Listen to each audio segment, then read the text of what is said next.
Anong mensahe ang kailangan marinig ng mga Taurus sa buong period na to? Pwedeng nangyayari na itong magiging reading o mangyayari pa lang. Kung hindi man para sa inyo itong magiging reading, di baka para sa someone na malapit sa inyo o kakilala nyo mismo. Baka may lumabas na gender mamaya. Gawin nyo na lang energy, masculine at feminine energy. Pwede rin naman na wag nyo nang pansinin ang gender. Hindi ko masasabi kung anong magiging reading, kung positive ba o negative. Depende sa kung anong pick up kong energy. Walang masama kung papanorin ang Sun, Moon at Rising sign kasi baka man sa mga yan ay mag-resonate na sa sitwasyon nyo. Kaya lang nag-worry ako dito sa Ten of Swords. Maganda nga na mawala na tong Seven of Cups. Ang tanong, anong subject sa kwento na to't walang fourth card na lumabas? Wala tayong situation. So, ito na lang. Alamin natin tong Ace of Swords.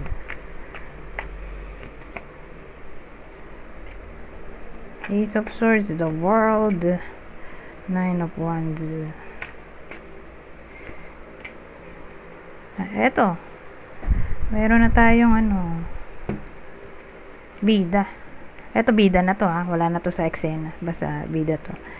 Bida natin ay single. Regardless kung babae o lalaki, yung single, basta single siya. Or pwede ring someone na satisfied sa sinasahod niya. Regardless kung malaki o maliit, basta mukhang satisfied naman siya dito sa income niya. Or pwedeng ito yung mga worker na may position like leader, manager, supervisor, ganyan.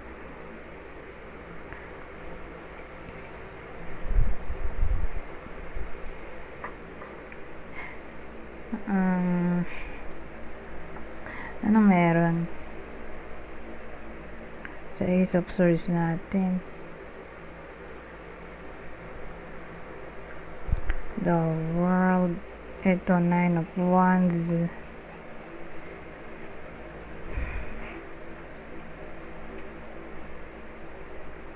Wala rin akong idea. Ito, dagdagan pa nga natin.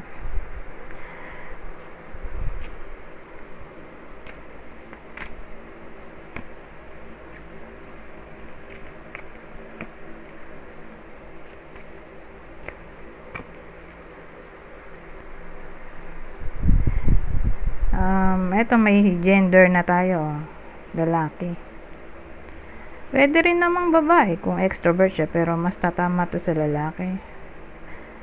Lalaki na tao. So may tao tayo, lalaki. Or pwede nga rin babae kung extrovert, pero mas tatama to sa lalaki. Cross the grave.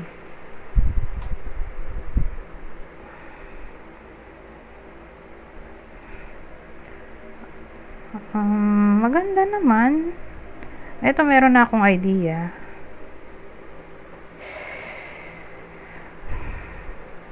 Kung ano man yung nagpapahirap sa lalaking to.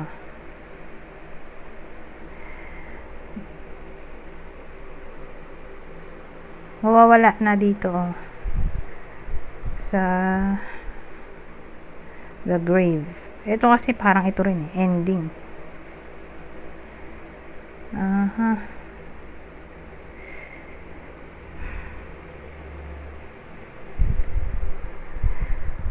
Basta ang dating sa akin, yung bida natin ay dumaraan o dadaan pa lang ng problem.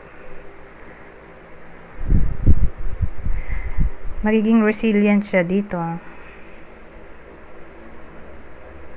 So ito nga ay mag-e-end, di ba? Ito yung hardship. So ito, magse-celebrate. At yun yung success dito. Feeling victorious.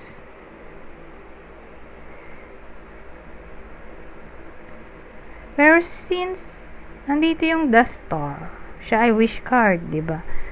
So, ibig sabihin,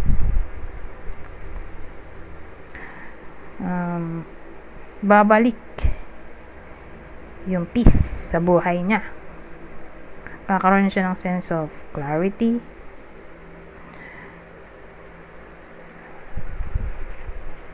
Magiging happy siya ulit.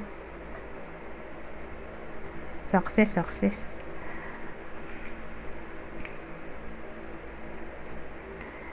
So, malamang-lamang yung wish niya dito ay all about malampasan niya na yung kanyang mga problema sa buhay. Pero maganda kung i-clarify nga rin natin, no? Pero again, dito sa Ace of Swords, kung ano man yung pinoproblema niya o poproblemahin pa lang, malalampasan niya rin yan at nandito siya sa period na to na magiging resilient. Ang tanong, ano tong the star, no? Ito na lang din ang gawin nating clarifier cards. Kaya lang, may confusion dito. So, dito muna tayo sa the star.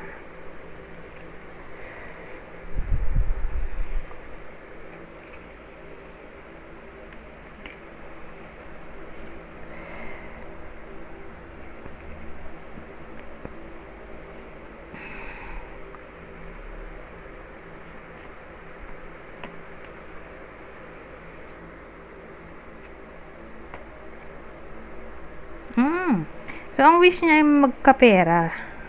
Okay, magkaroon siya ng new source of income o new way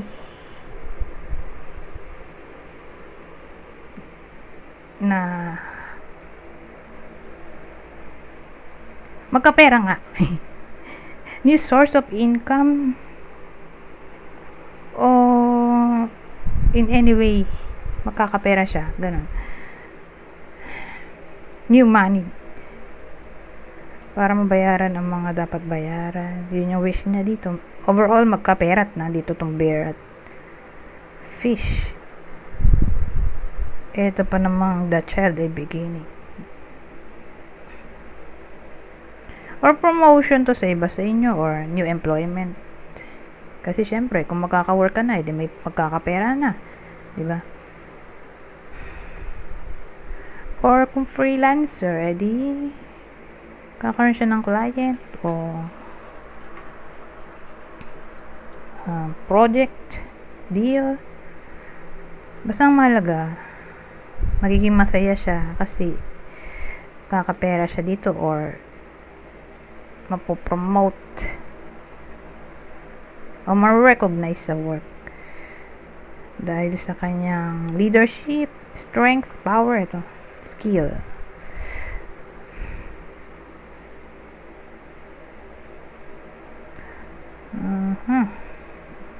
Ngayon, ano yung ito, 8 of cups natin. So, this time, ito naman ang gamitin natin. Ano yung 8 of cups?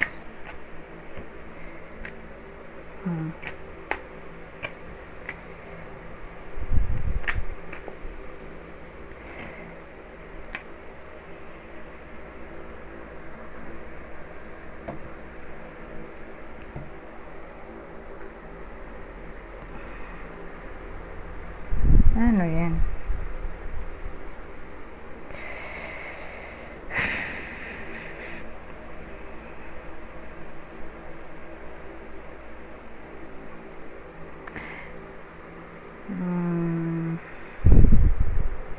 Kasi yung iba sa inyo, ganito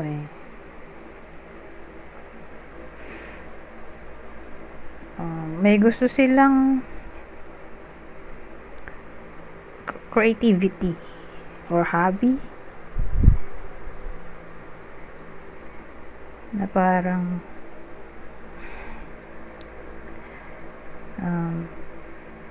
ginagawa na nila to o gusto na nila to matagal na. Gusto nila tong work or hobby. Again, creativity whether matagal na nila tong gusto or ginagawa na nila to before, kaya lang for some reason natigil na para pang gusto nilang ipagpatuloy ulit sa present. Kaya lang darating nga yung 8 of Cups na para bang nalilito yung tao kung gagawin na ba niya to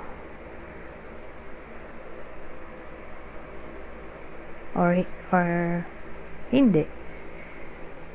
Hindi niya alam kung ipapursue niya ba tong naisip niyang sinabi ko kanina, alin man sa dalawa, or hindi. Tatalo yung isip niya.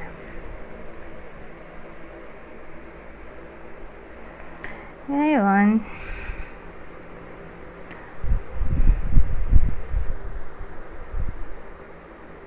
paano tong 10 of Swords?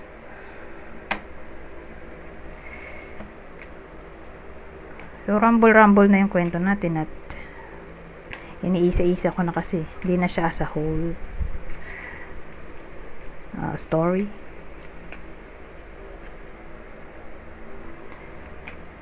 So, ngayon, 10 of Swords. Oh.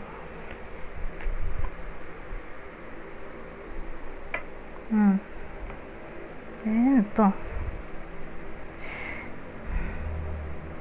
Garden,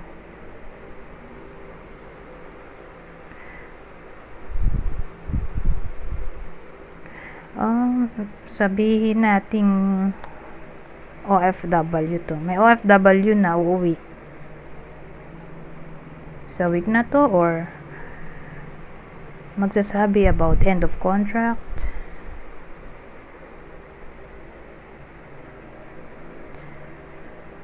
Kung di man ganon, pupunta tayo sa pangalawang senaryo.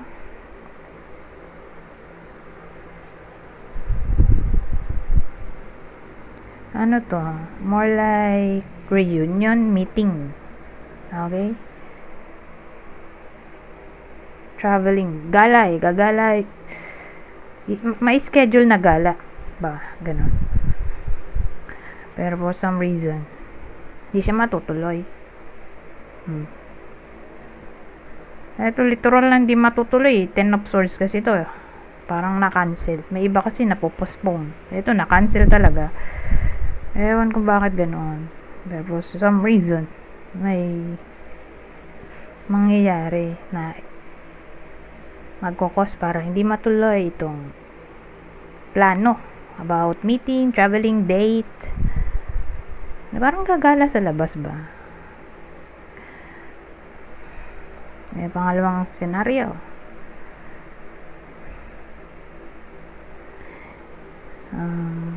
Pangatlo, mukha itong scam. Online siya scam.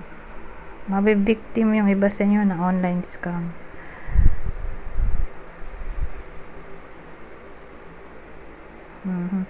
Whether job opportunity to or magre-rent ng apartment or ng hotel, motel.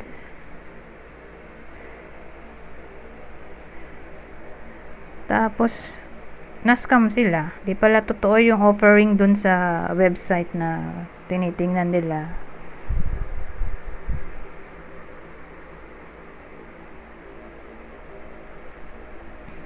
So beware.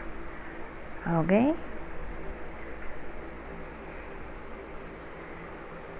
So ngayon, tanggalin na natin to. Ang dami kasi may mga cards pa tayo na ilalabas.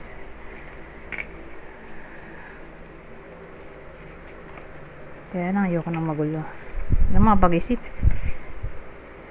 So kailangan siyang tanggalin. Kailangan tanggalin ng hindi kailangan.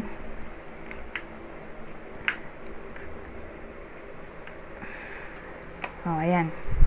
So, doon na tayo sa iba pang deck. So, pag nag-iba tayo ng deck, new information. Hindi sila magkakarugtong. So, bagay, kahit dito naman, iba-iba rin, no? Hindi siya yung usual na ginagawa ko na iisang story. Pero, ganun lang nangyari. Anyways, ano pang senaryo ang makikita natin dito? Oy! The star ulit, oh. Parang gustong sumama nitong isang to. Okay, sama na rin natin. Oh. Kaya may tree. Ano ba ito? Teka lang, ayusin ko lang din tong mga ginamit ko kanina. Nabubuisit ako pag ano. Makalat. May hirap mag-isip. So, ayan. Anong meron dito? Malit lang kasi yung space ko dito eh. Anyways, sabi the star. Diba? Tree. Acorn. Maganda tong acorn. Pati yung the star. Actually, maganda rin naman tong tree. So, overall, ang dating sa akin, ibang senaryo, di ba? Malaki ang potential ng promotion sa iba sa inyo or sa kakilala nyo na malapit sa inyo na para bang may increase salary, ganyan, o increase position. Kasi may the star tayo dito, oh.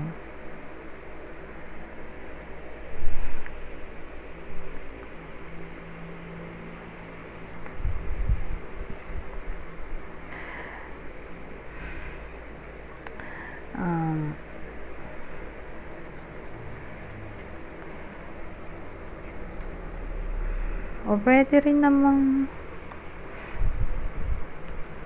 magkakaroon ng inspiration yung iba sa inyo. Yun nga lang, di ko alam anong klaseng inspiration to. Pero sabihin natin naging sad yung iba sa inyo, na stuck sa sitwasyon, nagpo-procrastinate, may something na magpapa-excite sa iba sa inyo. Gaganahan ng dugo. Mamamotivate in short. So, expect natin tong the star. Okay? Na magkukos na inspiration sa iba sa inyo.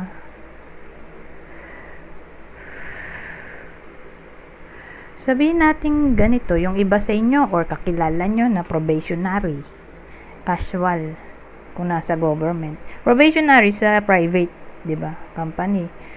Casual, job order sa yung government. Para bang may level up. So, from probationary, mapa-permanent. Kung job order, di magiging casual. Yung iba naman, kung nasa casual, di mapa-permanent. Ganon. Doon siya papasok sa tree na may sense of stability. Kasi, paano magiging stability? Siyempre, ang pera, di ba? Pag mag-increase yung salary mo, tumataas yung sense of stability. Kasi rooted siya eh. Ayun, o rooted, grounded. Ito namang acorn natin ay may kinalaman siya sa good luck. Okay? Or potentiality.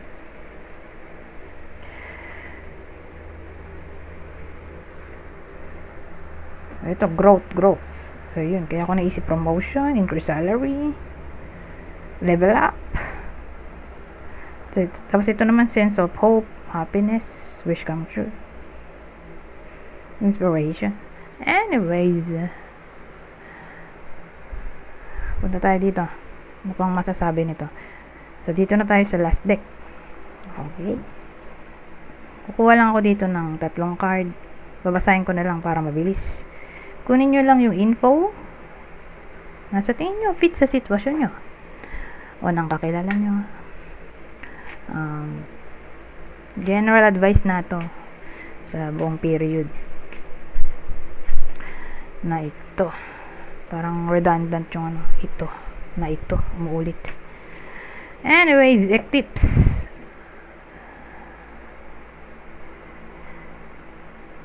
So sabi, dance with your shadows, discover hidden aspects of yourself in the darkness.